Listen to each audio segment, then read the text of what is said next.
గుజరాత్ అహ్మదాబాద్ ఎయిర్పోర్ట్కి సమీపంలో air India flight ప్రమాదానికి గురైంది.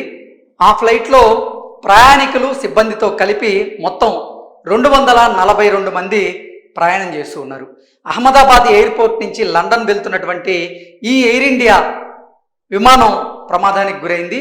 ఈ ప్రమాదంలో దాదాపు 50 నుంచి 100 మంది ప్రయాణికులు ప్రాణాలు కోల్పోయినట్లుగా కొన్ని వార్తలు అయితే వస్తున్నాయి. అలాగే మరికొంతమంది కూడా తీవ్ర గాయాల పాలైనటువంటి క్షతగాత్రులను ఆ సమీపంలో ఉన్నటువంటి ఆసుపత్రికి తరలించి అక్కడ వైద్యం కూడా వారికి అందజేస్తున్నట్లుగా కొన్ని వార్తలు అయితే వస్తున్నాయి. ఈ ఘటన పట్ల భారత ప్రధాని నరేంద్ర మోదీ గారు తీవ్ర దిగ్భ్రాంతిని వ్యక్తం చేశారు.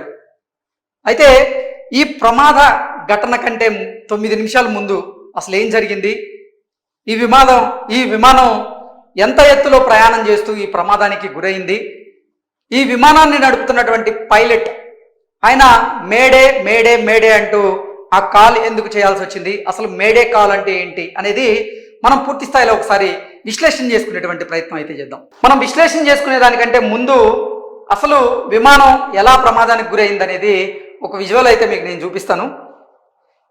ఈ విజువల్లో చూసుకున్నట్లయితే క్లియర్గా విమానం ప్రమాదానికి గురైనటువంటి విజువల్ మనం చూడొచ్చు. 2 బిల్డింగుల మధ్య ఈ విమానం కూలిపోయింది. ఆ బిల్డింగుల్లో ఉన్నటువంటి కొంతమంది వ్యక్తులు జనాభా కూడా వారు తీవ్రంగా గాయాలైనట్లుగా కూడా మనకైతే సమాచారం అందుతుంది. మెడికోలు ఉండేటువంటి ఒక హాస్టల్ మీద ఈ విమానం వాళ్లడంతోనే అక్కడ ప్రమాదం చోటు చేసుకుందని. అసలు ఈ ప్రమాదానికి కారణం ఏంటంటే విమానం టేకాఫ్ అయ్యేటువంటి సమయంలో ఒక చెట్టుకి తగలడం వల్ల ఆ విమానంలో సాంకేతిక లోపాలు తలెత్తడం వల్లే ఈ ప్రమాదం దారితీసింది అది అన్నట్లుగా మనకైతే సమాచారం అందుతుంది. మనం చూసుకున్నట్లయితే విజువల్స్లో క్లియర్గా చూడొచ్చు. ఈ బిల్డింగ్ల మధ్య విమానం అక్కడ ప్రమాదానికి గురైనటువంటి దృశ్యాలను మనం చూస్తున్నాం. ప్రమాదం తర్వాత మంటలు చెలరేగాయి. ఆ మంటలను ఆర్పేందుకు 15 ఫైర్ ఇంజన్లు అయితే అక్కడికి రావడం జరిగింది. ఆ 15 ఫైర్ ఇంజన్ల సహాయంతో అక్కడ మంటలను అదుపులోకి తీసుకొచ్చేటువంటి ప్రయత్నం కూడా సిబ్బంది చేస్తున్నారు. ఎన్డీఆర్ఎఫ్ బలగాలు కూడా అక్కడికి చేరుకొని క్షతగాత్రులను వారు రక్షించేటువంటి ప్రయత్నం చేస్తూ ఉన్నారు. ఓవరాల్గా మనం చూసుకున్నట్లయితే ఈ ఘటన మీద ఎంతోమంది అయితే దిగ్భ్రాంతిని వ్యక్తం చేస్తూ ఉన్నారు. ఈ ప్రమాదానికి గురయ్యేటి కంటే ముందే ఈ విమానాన్ని నడుపుతున్నటువంటి పైలట్ ఎవరైతే ఉన్నారో అతను మేడే మేడే మేడే అంటూ ఒక కాల్ చేశారని, అసలు మేడే అనేటువంటి కాల్కి అర్థం ఏంటనేది ఒకసారి కనుక మనం చూసేటువంటి ప్రయత్నం చేస్తే, ఎయిర్ ఇండియా ప్రమాదం మేడే కాల్ అంటే ఏంటి, 625 అడుగుల ఎత్తులో పైలట్ ఈ కాల్ చేయడానికి ముందు జరిగినటువంటి పరిణామాలు ఏంటనేది ఒకసారి మనం విశ్లేషణ చేసుకుందాం. అహ్మదాబాద్ నుంచి లండన్ గాత్విక్ వెళ్తున్నటువంటి ఎయిర్ ఇండియా విమానం గురువారం కుప్పకూలిపోయింది. మేఘనీ నగర్ అనేటువంటి నివాస ప్రాంతంలో విమానం కూలిపోయిందని భారత పౌర విమానయాన శాఖ డైరెక్టరేట్ చీఫ్ అయినటువంటి ఫైజ్ అహ్మద్ అసోసియేటెడ్ ప్రెస్తో ఆయన చెప్పారు. విమాన ప్రమాదాన్ని ఎయిర్ ఇండియా ఎక్స్లో ధృవీకరించింది. విమానంలో ప్రయాణికులు సిబ్బందితో సహా మొత్తం 242 మంది ఉన్నారన్నట్లుగా తెలియజేశారు. ఫ్లైట్ రాడార్ 24 ప్రకారంగా కూలిపోయినటువంటి విమానం బోయింగ్ 787-8 డ్రీమ్ లైనర్ అది. దాని రిజిస్ట్రేషన్ నెంబర్ వచ్చి VTANB దాని రిజిస్ట్రేషన్ నెంబర్. ఈ బోయింగ్ 787 మోడల్ను 14 ఏళ్ల కిందట ప్రారంభించారు. ఎంత ఎత్తులో ఈ ప్రమాదం జరిగింది, ఎంత ఎత్తులో ఈ విమానం ప్రయాణించింది, ఎంత ఎత్తులో ఉన్నప్పుడు ప్రమాదం జరిగింది అనేది చూస్తే విమానం టేకాఫ్ సమయంలో ఏం జరిగిందో తెలుసుకోవడానికి ఫ్లైట్ ట్రాకింగ్ డేటాను BBC వెరిఫై చెక్ చేసింది అన్నట్లుగా ఈ వార్త సారాంశం. విమానం మధ్యాహ్నం 1:38 అహ్మదాబాద్ నుంచి లండన్ గాత్విక్కు బయలుదేరింది. విమానం టేకాఫ్ ముందు రన్వే అంచుకు వెళ్ళినట్లుగా డేటా చూపిస్తూ ఉంది. విమానం 625 అడుగుల అంటే 190 మీటర్ల ఎత్తులో ఉన్నట్లు చివరి ట్రాకింగ్ పాయింట్ అయితే చూపిస్తూ ఉంది. క్రాష్ ఆ తర్వాత ఏం జరిగిందో చూపిస్తూ ఆన్లైన్లో షేర్ చేసినటువంటి వీడియోలను కూడా కొన్ని సంస్థలు అయితే చెక్ చేస్తూ ఉన్నాయి. విమానంలో ఎవరెవరు ఉన్నారు అనేది ఒకసారి కనుక మనం విశ్లేషణ చేసుకుంటే ప్రమాదానికి సంబంధించినటువంటి వివరాలను ఎయిర్ ఇండియా సంస్థ ఎక్స్లో పోస్ట్ చేసింది. అహ్మదాబాద్ నుంచి లండన్ గాత్విక్ వెళ్తున్నటువంటి AI-171 విమానం టేకాఫ్ తర్వాత ప్రమాదానికి గురైనట్లుగా తెలుస్తోంది. అహ్మదాబాద్ నుంచి మధ్యాహ్నం 1:38 పైకెగిరినటువంటి ఈ విమానంలో ప్రయాణికులు సిబ్బందితో సహా మొత్తం 242 మంది ఉన్నారు. ఇందులో 169 మంది భారతీయులు, అలాగే 53 మంది బ్రిటిష్ జాతీయులు, ఒక కెనడా జాతీయుడు, 7 పోర్చుగీస్ జాతీయులు ఉన్నారన్నట్లుగా ఎయిర్ ఇండియా ప్రకటించింది. గాయపడినటువంటి వారిని సమీప ఆసుపత్రులకి తరలిస్తున్నట్లుగా ఆ సంస్థ తెలిపింది. బాధిత కుటుంబాలకు మరిన్ని వివరాలు అవసరమైన వారి కోసం air India help line number ఒకటి ఇవ్వడం జరిగింది. ఆ హెల్ప్ లైన్ నెంబర్ కనుక ఒకసారి మనం చూస్తే 1800569144ను ఏర్పాటు చేసింది. ప్రమాదం మీద దర్యాప్తు చేస్తున్నటువంటి అధికారులకు ఎయిర్లైన్ పూర్తిగా సహకరిస్తుందన్నట్లుగా వాళ్ళు తెలియజేశారు. ఇక మేడే కాల్ అంటే ఏంటనేది ఒకసారి మనం కనుక చూసుకున్నట్లయితే అహ్మదాబాద్ నుంచి బయలుదేరిన వెంటనే విమానం కూలిపోయిందని DGCA ప్రకటించింది.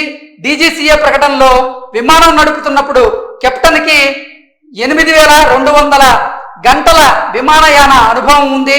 కో పైలట్కు 1100 గంటల అనుభవం ఉంది. అహ్మదాబాద్లోని రన్వే 23 నుంచి మధ్యాహ్నం 1:39 విమానం బయలుదేరింది. టేకాఫ్ అయిన తర్వాత విమానం ఎయిర్ ట్రాఫిక్ కంట్రోల్కు మేడే అత్యవసర కాల్ పంపించింది. కానీ ఆ తర్వాత ఎటువంటి కాంటాక్ట్ చేయలేదు. విమానాశ్రయ సరిహద్దు వెలుపల విమానం అంటే విమానాశ్రయం ఏదైతే ఉందో దాని సరిహద్దు వెలుపల విమానం కూలిపోయింది. అసలు మేడే కాల్ అంటే ఏంటి? పైలట్ మేడే మేడే మేడే అంటూ ఎందుకు అప్రమత్తం చేసేటువంటి ప్రయత్నం చేశాడని చూస్తే, ఒక విమానం అత్యవసర పరిస్థితిని ఎదుర్కొంటున్నప్పుడు పైలట్ మేడే కాల్ పంపుతారు. ఇది అంతర్జాతీయంగా గుర్తింపు పొందినటువంటి డిస్ట్రెస్ సిగ్నల్ గా, అత్యవసర సంకేతంగా దాన్ని భావిస్తూ ఉంటారు. విమానం ఇబ్బందుల్లో ఉందని ఈ కాల్ తెలియజేస్తూ ఉంటుంది. మేడే కాల్ ఏదైతే ఉందో ఆ మేడే కాల్ చేయడానికి కారణం ఏంటంటే విమానం ఇబ్బందుల్లో ఉంది అనేటువంటి సంకేతాలను పంపించేందుకే ఈ మేడే కాల్ చేస్తారన్నట్లుగా ఈ వార్త సారాంశంగా మనం భావించవచ్చు. మేడే అనేటువంటి పదం ఫ్రెంచి పదబంధం నుంచి ఇది ఉద్భవించింది. మైడర్ నుంచి ఇది ఉద్భవించింది. దీనికి అర్థం వచ్చేసి నాకు సహాయం చేయండి.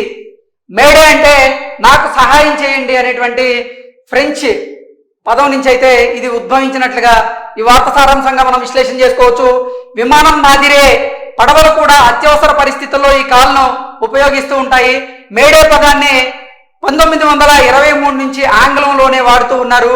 1927లో యునైటెడ్ స్టేట్స్ అధికారికంగా రేడియో అత్యవసర పరిస్థితులను దీన్ని ఉపయోగించడం ప్రారంభించింది. కంట్రోల్ టవర్ దృష్టికి పరిస్థితి తీసుకువెళ్ళడానికి లేదా పరిస్థితి తీవ్రతను నొక్కి చెప్పడానికి మేడే మేడే మేడే అని 3 సార్లు చెప్తారు. సో ఓవరాల్ గా చూసుకున్నట్లయితే మొత్తం 9 నిమిషాల సమయంలోనే ఈ ఘటన అయితే చోటు చేసుకుంది. 9 నిమిషాల సమయంలో అసలు ఏం జరిగింది అనేది కనుక చూసుకున్నట్లయితే అంటే 242 మందితో ఈ విమానం అహ్మదాబాద్ ఎయిర్పోర్ట్ నుంచి లండన్ బయలుదేరినటువంటి కొద్దిసేపటికే ఆ విమానం ప్రమాదానికి గురైంది. ఈ ప్రమాదంలో చూసుకున్నట్లయితే ఇప్పటికే 50 నుంచి 100 మంది అయితే మృత్యువాత పడ్డారు. ఇక మేడే అంటే ఏందని చూసాము. అలాగే 625 అడుగుల ఎత్తులో ప్రయాణిస్తున్నటువంటి సమయంలోనే పైలట్ మేడే మేడే మేడే అనేటువంటి ఈ కాల్ అయితే చేయడం జరిగింది. ఆ కాల్ తర్వాత మాత్రం సిగ్నల్స్ కట్ అయినట్లుగా కరెక్ట్గా విమానాశ్రయం ఏదైతే ఉందో విమానాశ్రయానికి వెలుపల ఈ ఘటన జరిగినట్లుగా మనకైతే సమాచారం అందుతోంది. మొత్తంగా విమానం బయలుదేరినప్పటి నుంచి 9 నిమిషాల్లోనే అంతా జరిగిపోయినట్లుగా తెలుస్తూ ఉంది. ఈ విమానం కుప్పకూలినటువంటి బిల్డింగ్స్ ఏవైతే ఉన్నాయో అవి అక్కడ కూడా షార్ట్ సర్క్యూట్ జరిగి అగ్ని ప్రమాదం జరిగింది. ఆ అగ్ని ప్రమాదంలో ఆ బిల్డింగ్ లో ఉన్నటువంటి కొంతమంది మెడికోలు కూడా చనిపోయినట్లుగా ఇప్పటికే కొన్ని వార్తలు అందుతూ ఉన్నాయి. ఇక ఈ ఘటన మీద నిజంగా ప్రపంచ దేశాలన్నీ కూడా తీవ్ర దిగ్భ్రాంతిని వ్యక్తం చేస్తూ ఉన్నాయి. భారత ప్రధాని తీవ్ర దిగ్భ్రాంతిని వ్యక్తం చేశారు. ఆయన విమానయాన శాఖ మంత్రి అయినటువంటి రామ్మోహన్ నాయుడుతో ఫోన్లో సంభాషణలు జరిపారు. ఎప్పటికప్పుడు పరిస్థితులను తెలుసుకునేటువంటి ప్రయత్నం కూడా చేస్తూ ఉన్నారు. అలాగే కేంద్ర హోంశాఖ మంత్రి అమిత్ షా గారితో కూడా భారత ప్రధాని నరేంద్ర మోదీ గారు ఫోన్లో దీని గురించి ఆరా తీసినట్లుగా, మీకు అవసరమైనటువంటి వైద్య సదుపాయాలన్నీ కూడా అక్కడ ఏర్పాటు చేస్తాము, మీరు తక్షణ చర్యలు తీసుకోండి అన్నట్లుగా కూడా భారత ప్రధాని నరేంద్ర మోదీ గారు అక్కడ అధికారులకు కూడా ఆయన ఆదేశాలు జారీ చేసినట్లుగా మనకు తెలుస్తూ ఉంది. అహ్మదాబాద్ నుంచి లండన్ గాత్విక్ వెళ్తున్నటువంటి ఎయిర్ ఇండియా విమానం కుప్పకూలిపోవడం నిజంగా బాధాకరం, దురదృష్టం కొద్దీ ఇటువంటి ఘటన జరిగిందంటూ కూడా చాలా మంది నిజంగా ఈ ఘటనను ఉద్దేశించి తీవ్ర దిగ్భ్రాంతిని అయితే వ్యక్తం చేస్తూ ఉన్నారు. Thank you so much.